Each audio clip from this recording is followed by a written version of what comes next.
Good afternoon all. First of all, can you guys hear me? I'd like to thank Yoni, Rob and the team for organising such a great event and having everyone from the industry under one roof and actually behaving for a change. So thank you for that.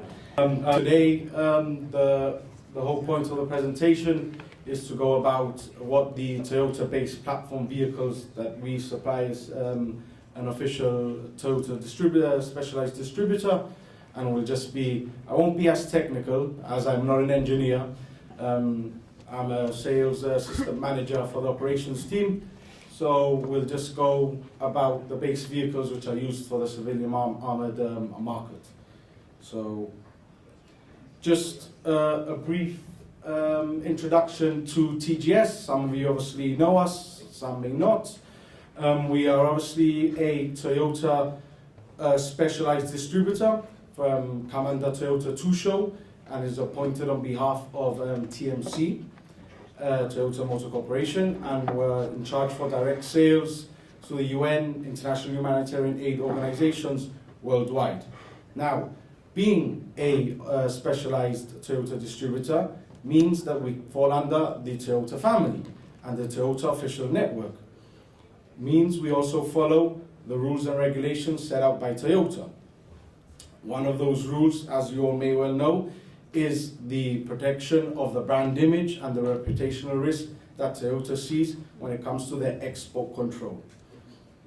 The export control for Toyota is extremely important, in particular when it comes to the supply of armored vehicles. Just so some of you may or may not be aware, Toyota do not armor vehicles at all. We're just a supplier of soft skin vehicles to Toyota approved armorers and end users. You guys are obviously in the room, so you're good, you're on our good books. If you're not, well, then you shouldn't be here. So that's one of the points. But we always, and some of the end users know, and obviously the armorers we work with, ask for certification with end user certificates.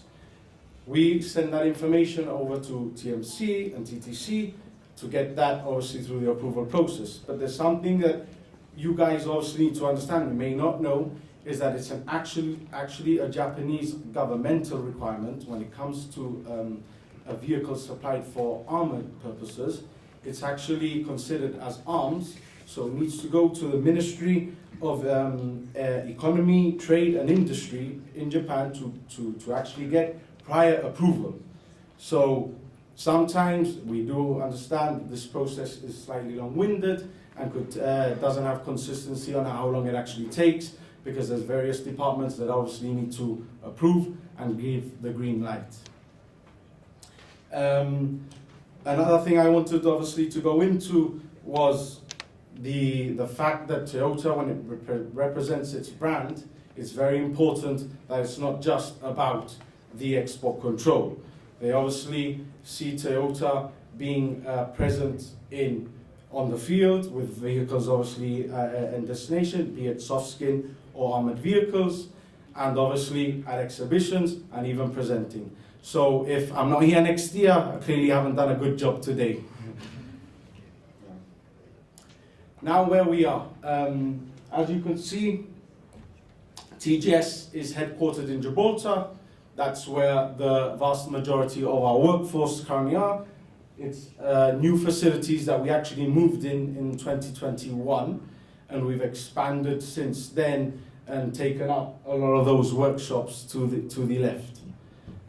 We also have, as some of you are aware, stocking operations obviously in Gibraltar and in Dubai. The Dubai depot was set up in 2022 to accommodate armorers that are obviously based within that region, and also humanitarian organizations which are obviously in the region too.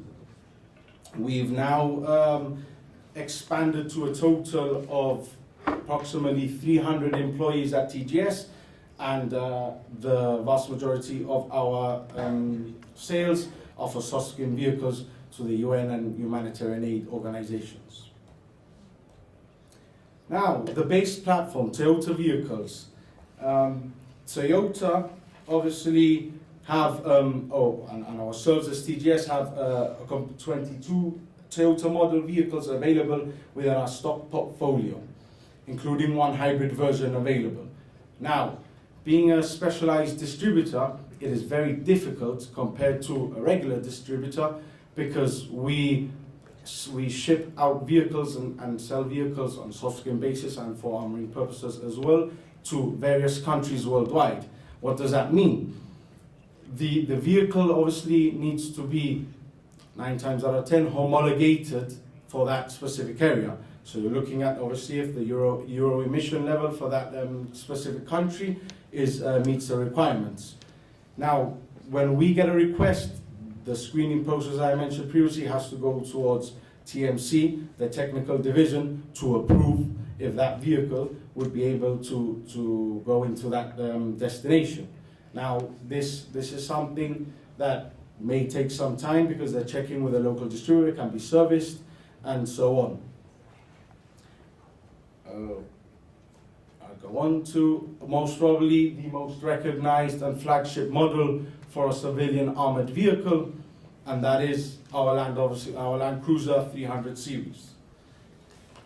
We first started, obviously the launch of the 300 series was in 2021, and we first started receiving orders for research and development in early 2021, once the news broke, obviously, that the vehicle was going to be arriving in summer that year.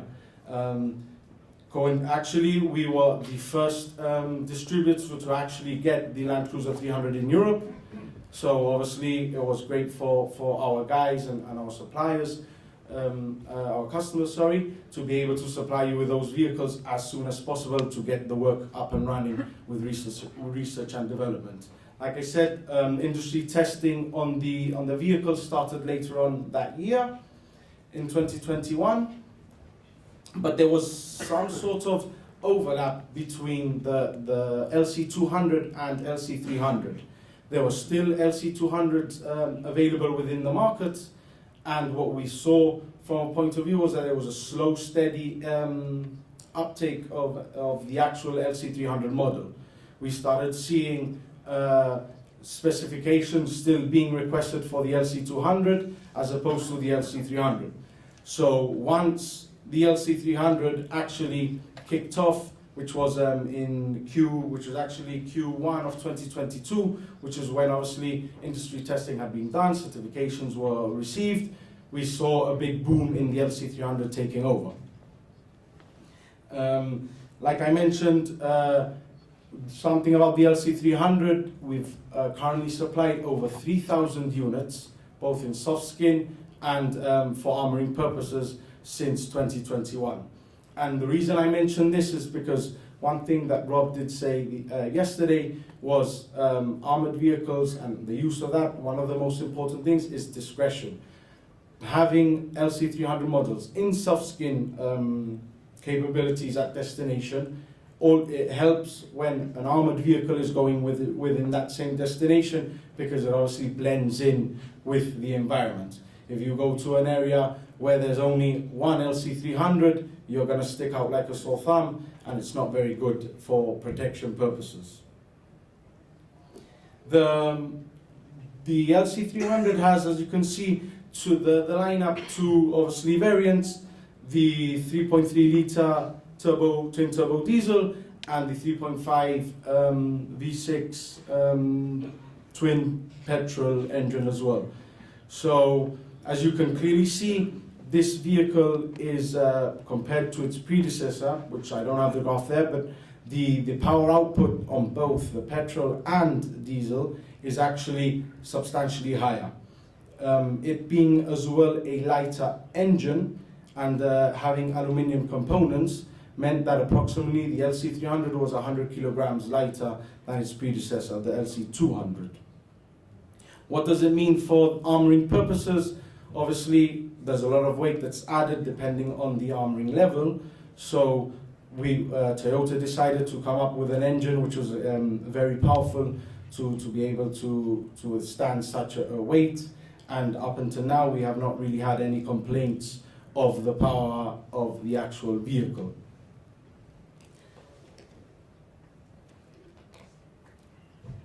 Now, our favorite, I think, topic, as you could see, is the Euro emission levels regarding the vehicle. Currently, as you all know, our vehicles are Euro 0 because obviously the destinations we operate in, 70% of our vehicles are in Africa, and Euro 0 is what's compatible to most of those countries within that region. But we have seen, which is what's obviously happening currently in the world, unfortunately, some areas which require slightly higher Euro emission levels, such as the increase in demand for Euro 5 vehicles for the LC300 in particular. This is something that, believe it or not, we are listening. We are passing on that information to our colleagues in Japan, and we are looking hopefully in 2025 to be able to have a certain amount of stock of the LC300 in Euro 5 variant. So hopefully you guys now, after so many years pestering us, will be able to get your vehicle. And I just wanted to explain as well the different grades, which maybe some procurement agencies and end users may not be as aware, is we stock a GXR model because that's the specification that most of our humanitarian aid and UN organizations take. So obviously when it comes to a armored vehicle as well, it's almost identical specification to that of the soft skin counterparts. But you can also get the vehicle in a VX grade with leather seats, GXR Sport, ZX.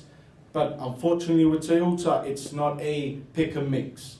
We can't be, oh no, I want the red leather seats interior, and I want the advanced cruise control, the 360 camera. No, unfortunately, different gates comes with different packages. So that's something obviously you need to take into account as well, but some of you obviously know that. Another vehicle which is very popular, I think, both on a soft skin basis and for civilian armored vehicles, is our Land Cruiser 70 series. Launched in 1984, it's obviously been integral to humanitarian aid operations worldwide and can go and be delivered to the most remote and challenging areas in the world. I think whenever there's a humanitarian crisis, within 24 hours, there's a white Toyota showing up there. So it's a detriment to the product that Toyota obviously provide and the terrain that the vehicle can actually operate in. Like some of you are aware or not, the 70 series recently just underwent a facelift. As you can see from the photo, it's a slightly boxier design, more robust, and has a higher ground clearance to be able to sustain the high impact of off-roading driving, which both on soft skin vehicles is important, and now more so for civilian armored vehicles. But the beauty of a 70 series, it's versatile in its configurations. You have the pickup variant and the van variant, which we will be able to go into slightly more detail in the next slide, and you'll be able to see the differences, but I'm sure you all know them. Another thing that I mentioned about discretion, the global presence, and part of the model being most probably one of, not the most popular models within the market. It means the discretion that as I mentioned previously, at destination, 70 series I think are all over the world, and everybody knows and knows one from just looking at it. I think we all want one for our personal need, but unfortunately we can't just quite get there. Another important point to mention about the 70 series is obviously Toyota, its reliability. Everyone thinks of a Toyota, everyone thinks of its reliability. And I think the ease of maintenance for the vehicle itself, and it's very mechanical, in particular the 1.8Z engine, which we'll go into more depth in the next slide, and parts are easily available. The Toyota distributor network within, I think, Africa is most probably the most, in terms of other manufacturers. Toyota's global presence means that the accessories and parts are easy to obtain. 70 series lineup, what we currently have as TGS is the standard 6-cylinder 1.8ZJ engine. and now we've introduced just recently the 1GD FTV automatic transmission 2.8 turbo diesel, which what we need to remember is this engine has not been, it's not a new engine lineup. It's been obviously in the Pardo 150 and the GUN 126 Hilux since around 2017. So it's a tried and tested engine that has been incorporated into the 70 series. There's a comparison between obviously the power ratio, which you can clearly tell that the 2.8 is a lot more powerful than the HZJ, and the slight differences in configurations, as I mentioned previously, from the HZJ to the GDJ. One thing to take into consideration is that the passenger seat on the HZJ was obviously considered a two-seater, but let's be honest, even myself would not be able to fit in that. Another person wouldn't be able to fit in the passenger seat. So one of the things to look out for is the new Generation 70 series is that it's actually one seat less because of the automatic transmission bay as well than the HZJ. So when we had a 10-seater for the HZJ, it is now a 9-seater. So when requesting vehicles from us and also from Armoured, please take this into consideration, because obviously we're used to having the old configuration with the seating plan, but this is now obviously slightly changed. And again, we have a versatile number of different types of vehicles. You have the pickup, the single cab, which is used for cash in transit.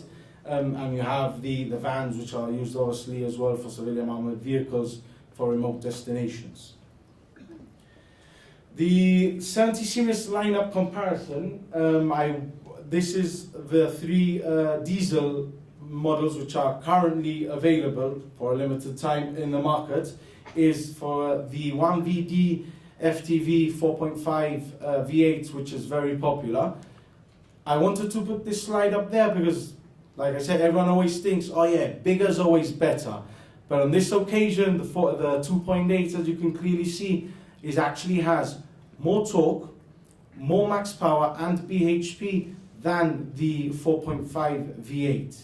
Now this is obviously, everyone always used to think the 4.5 was the way forward, but production is set to descale within the coming months. So the model will be extremely difficult to obtain. We do not have access to it at all, and obviously the vehicle that we currently have is the 1GD FTV 2.8 turbo diesel, which is what we're going for. It's the direction of Toyota, and I think globally, in every manufacturer, what we're looking for greener vehicles. As you can see, the fuel consumption is lower, and the CO2 emissions are also lower in that sense. But it's not compromising on any power. We actually have an increase in power. So everyone was always a bit concerned, would it be able to withstand the additional weight of an armored vehicle? So I know for a fact that some of you guys are already starting to take this model and to start testing it and looking at R&D proposals to obviously see if the vehicle can be introduced into the market, which I'm sure it will be. Another thing to mention as well, that from a comparison between the GDJ engine and the 1HZJ, is that there's more safety features within the vehicle lineup compared to previously. So safety is a huge thing, in particular, I think, in any sector, but the UN as well specifically is something that we're looking at. So a safer vehicle is always a better vehicle. So that's our 70 series done. The Land Cruiser Pardo. As you've seen in our stand, we currently have the exact same vehicle there. It was a concept and we received this in early June, and our team and our workshops had been working flat out to get it ready for our ADEX exhibition. The Land Cruiser Pardo, obviously 250 new generation. As you can see, it's a new and a refined modern design. It's designed to secure better off-road performance. Toyota's gone in the direction where previously the Land Cruiser 150 was Pardo was seen maybe towards a more luxurious vehicle, but they've decided to go something between the 70 series and the Land Cruiser 300, and this is the vehicle. So this may be of interest to certain end users and to armourers for the specific fact that it also will be introduced in Europe, Euro 6 emissions, so it could be of interest to all of you. Like I said, many organizations see this model to be a perfect combination of luxury and off-road performance. The actual vehicle has increased in size compared to its predecessor. As you can see, the height has gone up slightly, width and the wheelbase has increased in order to cater for the new, which I was going to come to, the new TNGA frame, which is actually the same frame as the LC300, which is why obviously the wheelbase has increased, and it's actually a bit more spacious than the previous LC150. Like I mentioned previously, the Euro 6 emissions are available, which will be of interest for many European government agencies, and in particular for end users that are looking to go greener and have a greener fleet available. And mentioned, as I did with the previous grades, we have gone for the BX specification, which is a lower grade, but considering it's a slightly lower grade, it still has rear parking sensors, front parking sensors, and is actually a very well-equipped vehicle for a standard specification, which I mentioned previously, the UN and humanitarian aid organizations are taking currently. But you can also get this in a slightly higher trim. The TX, WX, and the VX models are available. We do not stock these vehicles from a Toyota point of view, and TGS were very unique, where we don't have a one-size-fits-all. We need to cater for hundreds of customers with different specification requests, different needs, different requirements, and this is something that we try to control. So we try to go for one model that more or less suits everybody, but that we do have access from certain models from factory, and this process does take slightly longer and obviously has longer lead times. But the Euro 6 model would be available, and we will be able to supply you on a case-by-case basis. And I just wanted to mention something with the capabilities of the new Land Cruiser Pardo, and it's a kind of concept as our Pardo was for ADEX. Our team have come up with some ideas that it could be used obviously for paramedic purposes. Now obviously going into hotspot areas, from an armored point of view, it may be a good idea to start thinking about products like a paramedic vehicle to be able to get to those emergency crisis areas as quick as possible and offering great protection. Police vehicles as well for riot purposes, mainly looking at European governments, Euro 6 available. So we do know that there's the Spanish Guardia Civil obviously have used previously the Pardo 150, so it could be of interest as well to other European and maybe American police agencies available. But this is just obviously a couple of concepts that we've come up with. I'm sure as you guys are very innovative and would be able to come up with other ideas as well for the use of the new Land Cruiser 250 Pardo. That's me for now, but I'm more than happy to take on your questions and answer any queries or issues you may have with us. So thank you very much.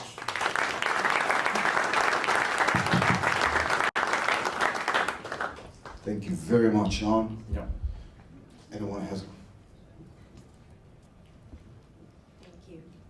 Sean, just a question in regards to the 70 series, the 4.2 engine. Is there a plan to phase that out in the future, or do you think you're going to keep, you'll continue to stock that?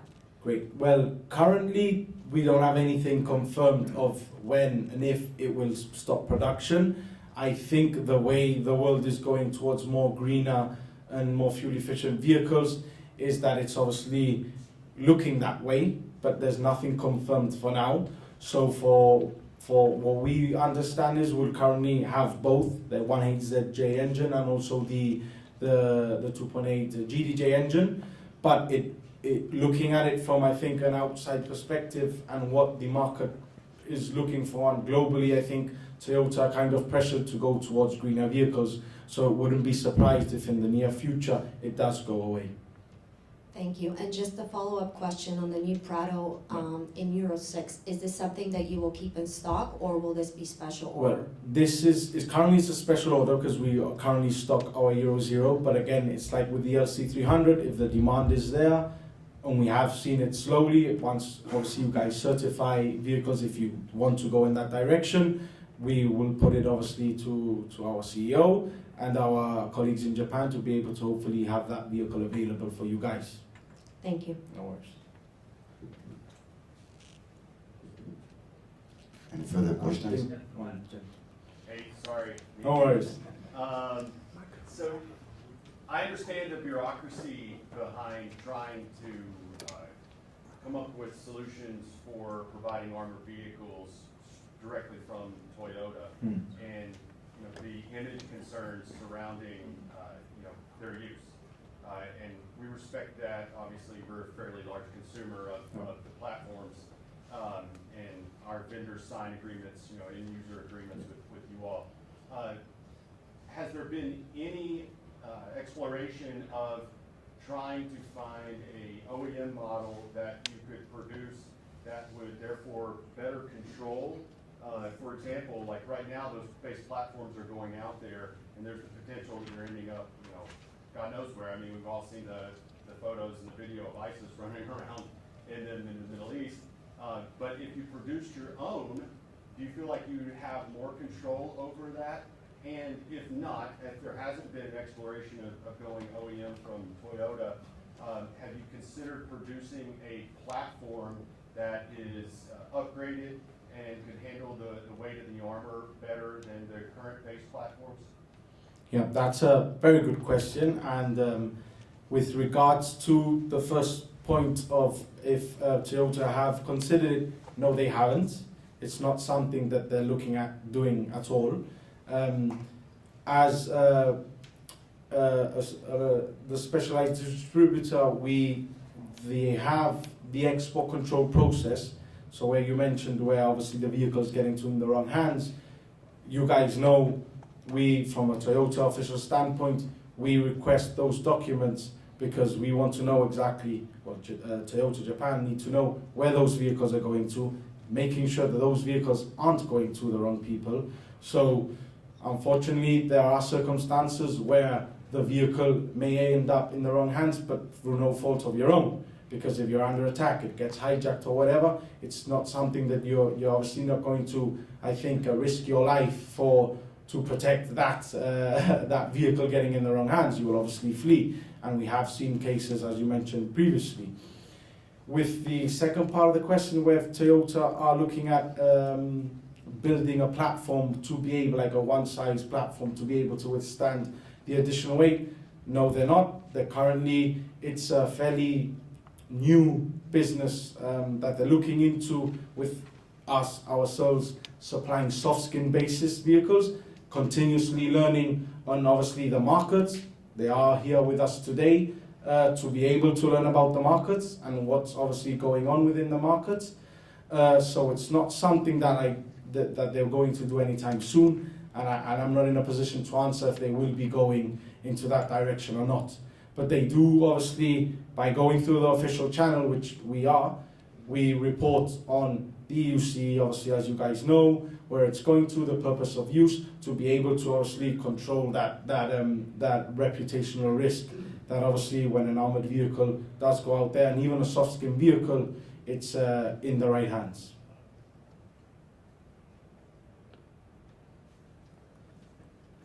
Hi, Fabian with the Swiss Foreign Affairs. No. There's currently a ginormous recall in the US with the V35A 3.4 petrol engine that is going on. I guess it's the same engine that you mentioned here? How is this affecting the 300 series? From our point of view, we have not had anything affect any of our vehicles that we have supplied. We have obviously been part of the Toyota network. We get any recall information, goes to our after sales team, and we're notified of those vehicles that are affected. We had the same issue with at the time of the semiconductor shortage with the remote controls. So we were obviously informed that by Toyota directly, these vehicles are affected. They only have one. Once the second remote unit's available, we will be able to provide that to you. And with that case, we have not been informed currently of any issues of our vehicles being affected. I won't be able to comment on any vehicles which are affected because I'm not aware of that recall currently. Thank you. No.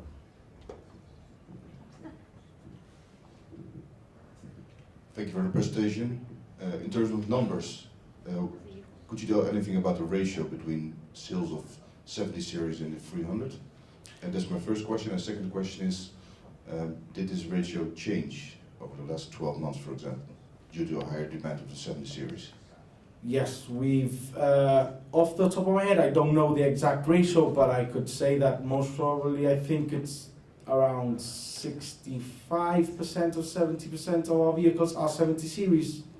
The remainder obviously made up of the Hilux, the LC300 and other models that we have available.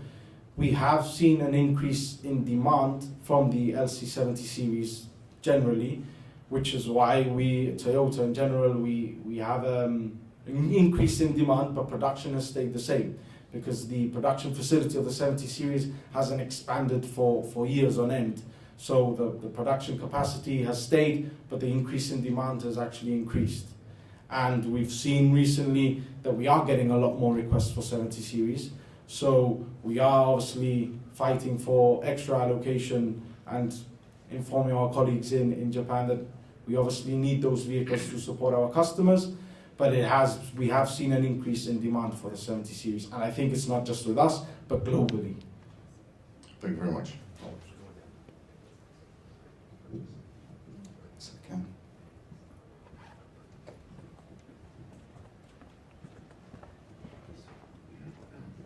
Yeah, thank you. My question is there any plan of having electric vehicle in TJ's stock, or what is Toyota's plan in producing electric vehicle?